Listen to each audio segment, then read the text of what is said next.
Welcome to update IAS. आज हम जानेंगे दुनिया के सबसे बड़े स्पोर्टिंग इवेंट यानी ओलंपिक गेम्स के बारे में। ओलंपिक गेम्स का आयोजन हर 4 साल में किया जाता है। इस साल के ओलंपिक गेम्स की मेजबानी फ्रांस कर रहा है, जो इसकी राजधानी पेरिस में हो रहा है। इस प्रकार पेरिस ओलंपिक 2024 इस साल का सबसे बड़ा स्पोर्टिंग इवेंट होने जा रहा है और इस इवेंट के वजह से फ्रांस इस साल बहुत चर्चा में रहने वाला है। इसलिए हमारे लिए इम्पोर्टेंट है कि हम इस ओलंपिक गेम्स के साथ फ्रांस से संबंधित कुछ बेसिक बातों को भी जान लें। तो सबसे पहले हम फ्रांस की ज्योग्राफी को समझते हैं। ये रहा वर्ल्ड मैप। कुछ छोटे द्वीपों को छोड़ दिया जाए तो पृथ्वी पर 7 बड़े विशाल लैंड मासेस हैं, बड़े भूमि के खंड हैं। इन विशाल लैंड मासेस को ही हम कॉन्टिनेंट यानी महाद्वीप बोलते हैं। ये 7 महाद्वीप हैं। ये है एशिया, जिसमें हमारा भारत भी आता है, Europe, Africa, north America, south America, Australia और ये अंटार्कटिका, जो ये कोल्ड डिजर्ट है। और यहाँ पे एशिया के यहाँ पे इंडिया से स्पेसिफिकली अगर बात किया जाए तो इससे नीचे यहाँ पे है ये इंडियन ओशियन है, जो अफ्रीका और ये एशिया का अच्छा खासा हिस्सा, और यहाँ पे ऑस्ट्रेलिया। इसके बीच का जो वाटर जो बॉडी है यहाँ पे है, ये इंडियन ओशियन का है। यहाँ पे ये जो पूरा क्षेत्र है ये अटलांटिक ओशियन है। और ये चूँकि ये इस पृथ्वी गोल है, यहाँ पे इसको फ्लैट किया गया है। इसको अगर ऐसे किया जाए, अगर इसको जोड़ा जाए ऐसे, तो ये वाला पैसिफिक ओशियन है, इधर भी पैसिफिक ओशियन है। चूँकि ये दोनों एंड पॉइंट है तो इसलिए इधर भी पैसिफिक दिखता है, इधर भी पैसिफिक दिखता है। तो ये रही बेसिक बात। अब देखते हैं फ्रांस कहाँ पे है। हमारा ये इंडिया यहाँ पे है। यहाँ से हम लेफ्ट में जाएंगे तो ये यूरोप के अंतर्गत आता है फ्रांस। यहाँ पे इसकी लोकेशन है। तो अब थोड़ा डिटेल मैप देखते हैं फ्रांस का। फ्रांस यूरोप का एक बहुत ही पावरफुल कंट्री है। ये यूनाइटेड नेशंस में जो 5 सबसे पावरफुल कंट्रीज हैं जिनके पास में वीटो पावर है, उसमें से फ्रांस भी एक है। वीटो पावर है अमेरिका के पास में, फ्रांस के पास में, यूके और रसिया और चाइना के पास में। तो यूरोप का एक बहुत पावरफुल कंट्री है फ्रांस। ये न्यूक्लियर पावर्ड नेशन है, इसके पास में न्यूक्लियर वेपन भी है। अब इसकी लोकेशन देखते हैं। यहाँ पे चूँकि ये फ्रांस क्या है, यूरोप में है, तो ये यूरोप से आसपास की कुछ चीज़ें हम देख लेते हैं। यहाँ पे है ये अफ्रीका और यूरोप, इसको अलग करता है। यहाँ पे ये जो वाटर बॉडी है यहाँ पे मेडिटेरेनियन सी है। तो यहाँ पे ये जो लैंड मासेस है इसके बीच में एक जो संकरा रास्ता है, ये जो 2 बड़े लैंड मासेस के बीच में कोई अगर संकरा रास्ता होता है तो उसको बोलते हैं स्ट्रेट। तो यहाँ पे स्ट्रेट ऑफ जिब्राल्टर है। यहाँ पे ये पुर्तगाल है, यहाँ पे पुर्तगाल है, यहाँ पे स्पेन है, यहाँ पे फ्रांस है, और ये है मोरक्को, अफ्रीकी देश है। तो इसके बीच का ये वाला है स्ट्रेट ऑफ जिब्राल्टर। ये बहुत इंपॉर्टेंट है, इसको याद रखना। यहाँ पे फ्रांस के लेफ्ट में है बे ऑफ बिस्के। यहाँ पे अटलांटिक ओशियन में ही है, ये खाड़ी है, बिस्के की खाड़ी है। अब देखिए ये है यूके, यूनाइटेड किंगडम, ब्रिटेन, अंग्रेज जहाँ से आए थे। तो ये हो गया यूके। तो यूके फ्रांस के बीच में ये जो वाटर बॉडी है, यहाँ पे इंग्लिश चैनल इसको बोलते हैं। और यहाँ पे नॉर्थ में है नॉर्थ सी, ये नॉर्थ सी है। तो नॉर्थ सी और इंग्लिश चैनल को यहाँ पे कनेक्ट करता है। यहाँ पे जो एक स्टेट है, इस स्टेट को यहाँ पे डिटेल मैप में आप देख सकते हैं, डोबर स्टेट याद रखना। यहाँ पे स्टेट ऑफ जिब्राल्टर, डोबर स्टेट, ये याद रखना। अब इसके कुछ लैंड बाउंड्रीज को देख लेते हैं। यहाँ पे फ्रांस के साउथ में है, यहाँ पे स्पेन है। ये स्पेन और फ्रांस के बीच में एक छोटा सा देश है, ये एंडोरा है। यहाँ पे ये जो वाटर बॉडी यहाँ पे जो यहाँ पे इसको वाटर का एक्सेस दे रहा है, ये है मेडिटेरेनियन सी। यहाँ पे है ये इटली है, इसमें आप देख सकते हैं इस मैप में ये इटली है। यहाँ पे फ्रांस के साथ में एक छोटा सा यहाँ पे और कंट्री लगता है, ऑटोनोमस है, यहाँ पे मोनाको भी है। तो इसके ईस्ट में है यहाँ पे इटली। उससे थोड़ा और नॉर्थ में जाते हैं तो स्विट्जरलैंड भी यहाँ पे फ्रांस के साथ में बाउंड्री शेयर करता है। स्विट्जरलैंड की राजधानी यहाँ पे बर्न है।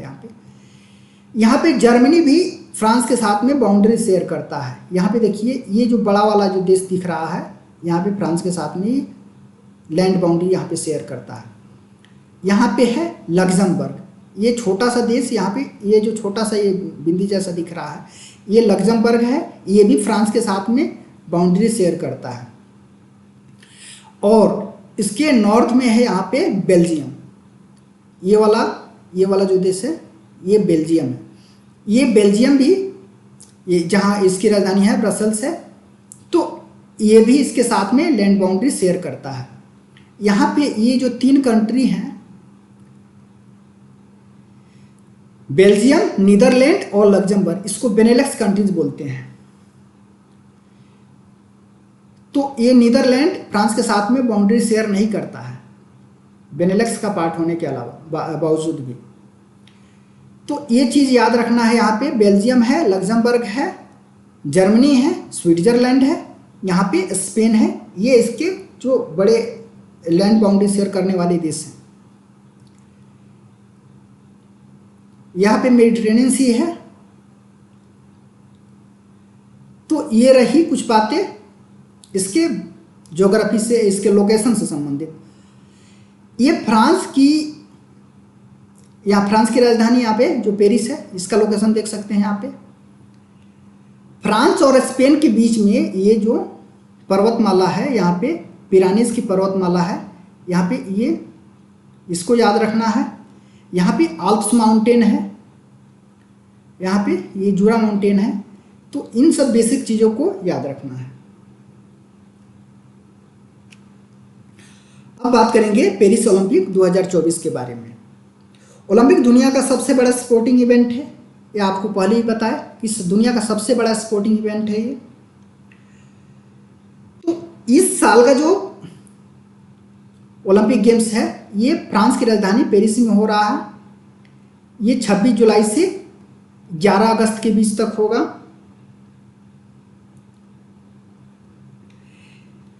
इस साल इसमें 10,500 यहाँ पे एथलीट्स है, ये पार्टिसिपेट कर रहे हैं। कितने गेम्स में, गेम्स या इवेंट्स में 329। इसमें 120 एथलीट्स इंडियन भी हैं। पैरालंपिक जो गेम्स होता है उसका आयोजन 28 अगस्त से 8 सितंबर के बीच तक होगा, जिसमें 4,400 एथलीट्स पार्टिसिपेट करेंगे 549 इवेंट्स में। इस साल जो पैरालंपिक जो गेम्स है उसमें 184 कंट्रीज और जो ओलंपिक गेम्स है उसमें 206 कंट्री पार्टिसिपेट कर रहे हैं। जो ज़्यादातर इवेंट्स हैं पेरिस ओलंपिक 2024 के, वो स्टेड दे फ्रांस में आयोजित किए जाएंगे। इसके अलावा ओलंपिक के लिए 15 जबकि पैरा ओलंपिक के लिए 11 स्टेडियम्स की व्यवस्था की गई है और सिक्योरिटी की भी बहुत अच्छी यहाँ पे व्यवस्था की गई है।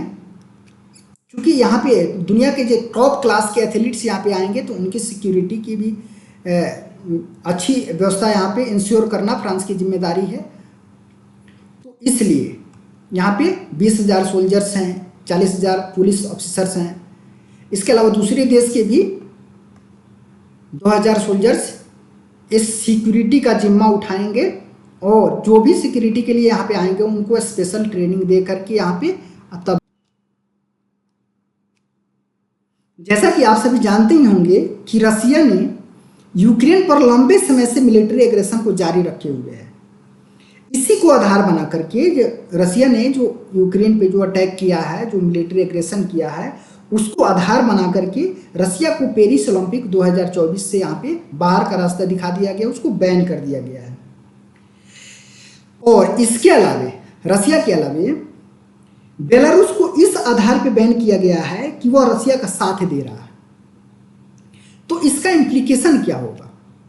इसका इम्प्लीकेशन होगा कि जो रशियन फ्लैग के अंदर कोई भी रशियन एथलीट्स इस गेम में पार्टिसिपेट नहीं कर पाएगा।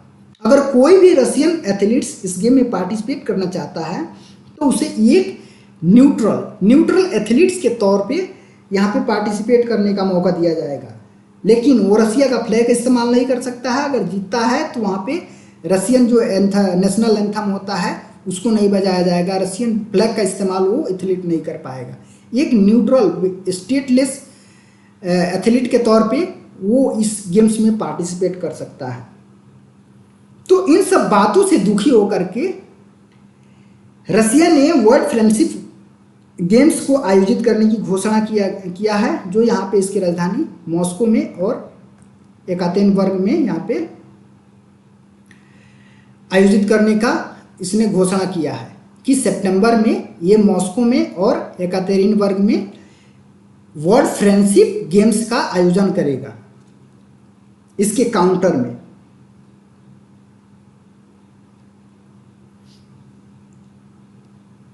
अब थोड़ा रसिया का मैप देख लेते हैं, ज़्यादा नहीं हल्का देखेंगे।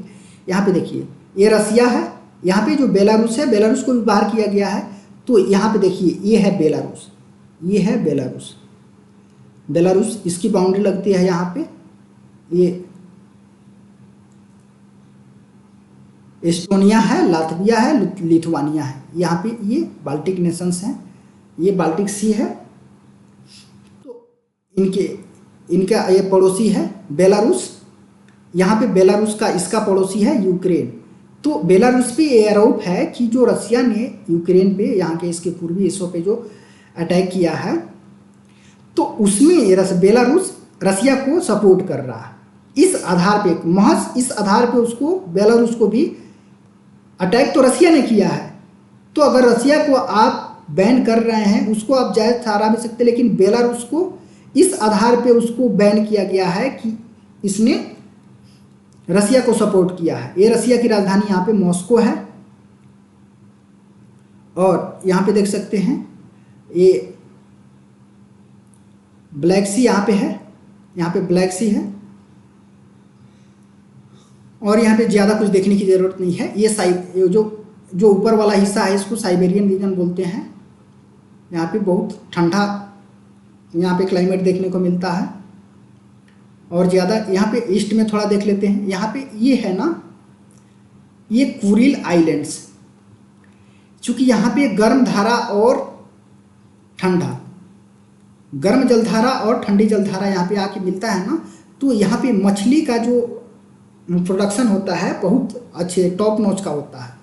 यहाँ पे मत्स्य पालन बहुत हाई लेवल पे होता है। तो इसलिए ये जो कुरिल आइलैंड्स हैं, इसको लेकर के रसिया का यहाँ पे जापान के साथ में विवाद रहता है, और ज़्यादा इसमें कुछ देखने वाली बात नहीं है। अब देखते हैं कि रसिया को तो बैन कर दिया गया, तो क्या लॉजिक है कि इजराइल को आप इस गेम में अलाउ कर रहे हो, वो पार्टिसिपेट कर सकता है। चूँकि जो इजराइल का जो केस है यहाँ पे, इजराइल जो रसिया ने यूक्रेन पे जितना एट्रोसिटीज़ नहीं किया होगा, उसके सैकड़ों गुना ज़्यादा यहाँ पे एट्रोसिटीज़ वगैरह तो यहाँ पे इजराइल ने किया है, यहाँ पे गाजा स्ट्रिप में या वेस्ट बैंक में भी। तो इसको किस आधार पे आप अलाउ कर रहे हैं? जो रसिया के जो फॉरेन मिनिस्टर हैं, उन्होंने ये आरोप लगाया है कि वेस्ट ये दोगलापन कर रहा है। दोगलापन उनका है कि वो रसिया को बैन कर दे रहे हैं, बेलारूस को महज इस आधार पे बैन कर दे रहे हैं कि बेलारूस ने रसिया का सपोर्ट किया है। तो अगर आप इस मिलिट्री एग्रेशन को आप आधार बना के कर रहे हैं, तो आपको इजराइल को भी यहाँ पे बैन करना चाहिए। ये आरोप है रसियन के जो रसियन विदेश मंत्री सर्गेई लावरोव को। तो यहाँ पे इजराइल का थोड़ा मैप देख लेते हैं। इजराइल के लेफ्ट में है यहाँ पे इजिप्ट, इसका सिनाई पेनिनसुला है, यहाँ पे इसके ईस्ट में है, इसके साउथ में है यहाँ पे इजिप्ट, ईस्ट में है यहाँ पे जॉर्डन, यहाँ पे डेड सी है, यहाँ पे ये वाला हिस्सा वेस्ट बैंक है, ये वाला गाजा स्ट्रिप है, यहाँ पे मेडिटेरेनियन सी है, यहाँ पे ये जॉर्डन रिवर है, यहाँ पे सी ऑफ गैलिली है, ऊपर है लेबनान, यहाँ पे सीरिया से यहाँ इसका बॉर्डर लगता है, लेबनान से लगता है। इतनी बातें हो गई इसके ज्योग्राफी के बारे में। यहाँ पे रेड सी में एक्सेस मिलता है इजराइल को गल्फ ऑफ अकाबा के थ्रू, यहाँ पे गल्फ अकाबा है, इसके थ्रू मिलता है।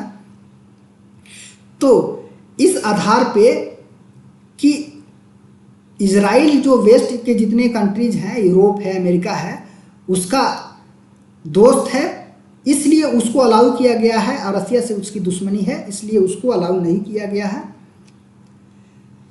हमारे देश से इस साल 120 एथलीट इस ओलंपिक गेम्स में पार्टिसिपेट कर रहे हैं। हमें उम्मीद है कि इन इवेंट्स में जैसे जेवलिन थ्रो हो गया, रेसलिंग हो गया, बैडमिंटन हो गया, शूटिंग, हॉकी है, बॉक्सिंग है, वेट लिफ्टिंग है, इनमें हमारे देश के जो एथलीट्स हैं अच्छा करेंगे, मेडल जीत के लाएंगे। हम तो यही उम्मीद करते हैं कि ज़्यादा से ज़्यादा मेडल जीत के आएँ।